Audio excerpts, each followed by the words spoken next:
Zulu omnyama ondlela zimhlophe sibuka enye i-issue ekhona i-sensitive kwabanye kodwa ngizokhuluma nje ngoba ngimina ngilo muntu ovela akhulume into ngoba sengiyicabangisisile ngiye ngihluphe into ngoyicabangisisa kahle ngini ngisineke ama-video engiwenzayo ke kuyizinto esengicabanga isikhathi eside ngazibuka isikhathi eside nganeliseka ngenzeka ngibe namaphutha ngoba phela akekho umuntu ongenaphutha kusoka lingenasici. Ngibuza into i-topic esizofuna siyibuke ethi ungavumeli ukusatshiswa abantu ngoNkulunkulu okanye ngethongo noma ngedlozi. Cha, ungayivumi loo nto at all. Ishuke embi ngoNkulunkulu noma ngedlozi ngeyokuthi awukwazi ukumbiza uNkulunkulu umbeke la phambi kwakho buse umbuza imibuzo ngento otshelwe yona. Umuntu uvela akutshele nje into ashiye kanjalo usaleke nawe kwesaba wethukile ngenxa yokwesaba nokwethusa osuke usudlule kukho sesewinile-ke lokhu okutshele imibuzo. Ake ngilinganise nge-issue engike ngabhekana nayo nami ngeke ngaba i-victim yokusatshiswa abantu ngoNkulunkulu noma ngedlozi. Ngise-naive, ngangisenaive ngaleso sikhathi. I can say I was very naive. Ngangiseyingane, I think I was 17, yeah. Ngahlangana nomunye ubaba wakwaMkhize, ya ngisho kanjalo. Wathi wake wafa, wayesogweni, waphinde wabuya. Ya. Wasechaza-ke iy'tori ey'sabisayo zasesogweni, nami ngiyesaba. Inkinga enkulu phela yayingekho indlela ukuthi ngimbize uNkulunkulu okanye kusathane noma uJesu, ngibabuze lento lo baba ayishoyo confirm ukuthi ngempela iyiqiniso yini. Ngahlala-ke ngisatshiswe ngesihogo, ngabamba lento angifundisayo yona, lento asitshela yona ukuthi ayi ngempela kunje. Kuthe ngokuhamba kwesikhathi mase ngibona into ingasebenzi, yonke le mfundiso asifundisayo nenyanga ngibona ayikusebenzeli empilweni, ngaqala ngasola ukuthi engathi imfoka khabazelwa udlale ngathi ngoba kwakhona ukuthi wafa wayesihogweni, into esingenalo iqiniso ngayo, into eyishuwo uyena. So ngaqala base ngiba nomcabango nemfundiso engasifundisayo nokuthi uma umuntu ethe kuwena uye wafa wayesihogweni noma uboniswe into ethile ethinta wena phakathi, ngiye ngithi mina-ke akunankinga ukuthi uboniswe futhi ngeke ngikuphikise, kodwa musa ukungifaka ekubonisweni kwakho ngoba ubuwedwa lapho, angikwazi ukukufakazela.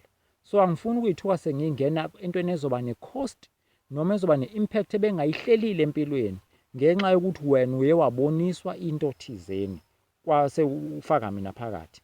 So yikho ngeke ngiphike umuntu mayethi hayi Sandile ngibonisiwe kuvela umkhulu wakho wathi ufuna ukwenzela umsebenzi. No, umkhulu uyangazi ngihlalaphi, angithi uyakwazi ekhaya kwageza inhliziyo nakhe mayefuna ukwenzela umsebenzi engeza kimi. Makuthi wena uyakwazi ukuphupha umkhulu, nami ngingamphupha umkhulu. So akeze kumina umkhulu axoxa asho ukuthi hayi ulambile ufuna ukwenzela umsebenzi ngoba sengisuke lapha kwento engiyibone mina noma esukunyelwe yimina ukuthi no, kunokukhuluma okukhona mase kunale ongabona empilweni nezinto ezenzekayo akhomba ukuthi kunokukhuluma sekuthiwa cha umkhulu wakho ufuna ukwenzela umsebenzi, hhayi ukuthi ngitshele umuntu nje eqhamuka ethi hayi umkhulu wakho ufuna ukwenzela umsebenzi. No, into enjengaleyo angiyisebenzi ngoba uzodlala abantu ungene kuma-cost obungawa-expect-ile.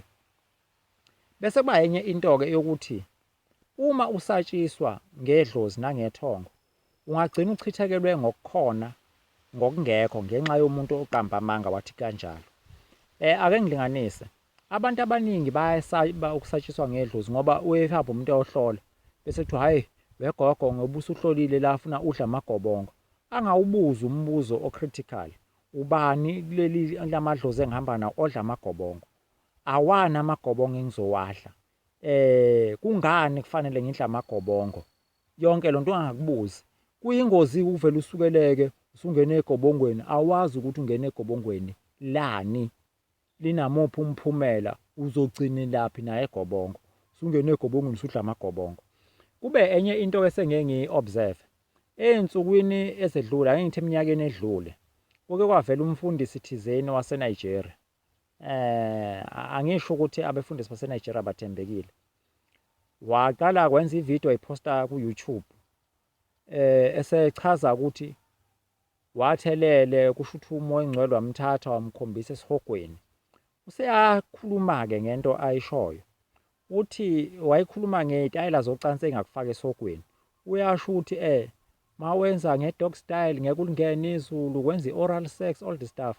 Ngathula lento ngayicabangisisa, ngase ngibuka ukuthi so okusho ukuthi yonke leminyaka abantu benza bebengalingeni izulu ngoba phela lo mfundi useboniswa manje.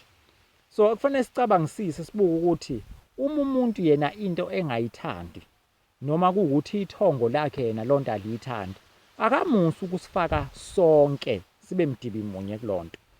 Into eyinkinga-ke kulo mfundisi uyazi ukuthi abantu abaningi ngeke bakukhulekele bakubuze uNkulunkulu lento ayisho, bazokholwa lento ayishilo. Bona ubungozi kobukhulu bempilo ukuthi cha, abantu abambuza uNkulunkulu ngento, baye betshelwe nje bese bemukela. Ubona ubungozi-ke obukhona lobo. Kubalulekile ukuthi ubuze ngento osukutshelwa yona umfundisi noma isangoma noma yini, ubuze ukuthi cha, lento izoba kanjani, futhi uconfirm, ube nendlela yokuconfirma. Okubi-ke ukuthi uNkulunkulu asikwazi ukumthatha ezulwini simbeke la sibuze imibuzo, uvela utshelwe nje. Ngoba abantu kwaqhamuka umuntu thizeni wasitshela wathi uNkulunkulu uzikuyintathu, uNkulunkulu uyise, uNkulunkulu indodana, uNkulunkulu umoya oyingcwele, bakwemukela abantu ngaphandle kokuverify. Mase ukucheck eBhayibhelini ayikho imfundiso kanjalo. Kwaqhamuka omunye wathi uJesu wafa ngoLwesihlanu wavuka ngeSonto, bakwemukela abantu bako Good Friday. Thanks to i-lockdown azange bebikho Good Friday kulonyaka. Bakwemukela abantu bako Good Friday benza yonke into. Mase ukuhlola eBhayibhelini ayikho into efana naleyo. Kwaqhamuka abanye bafundisa abantu bathi umoya oyingcwele uthola ngokubeka izandla abapostoli. Angikho lapho, kodwa mase ukuhlolisisa eBhayibhelini ukushoka nokwesekela imfundiso kanjalo akutholakali kahle. So kubalulekile ukuthi ungavumi ukusatshiswa ngoNkulunkulu okanye ngethongo ngaphandle kokuyihlolisisa into, ubone ukuthi cha kuwena kanjalo, ngoba kuyenzeka futhi into ibe khona bekuthi uNkulunkulu uyinqaba kuwena lonto, komunye uyayivuma. Okunye ithongo likunqabe kuwena lonto, komunye livume. So ungabosithatha into esuke inqatshwe kuwena bese uyenza iba uniform.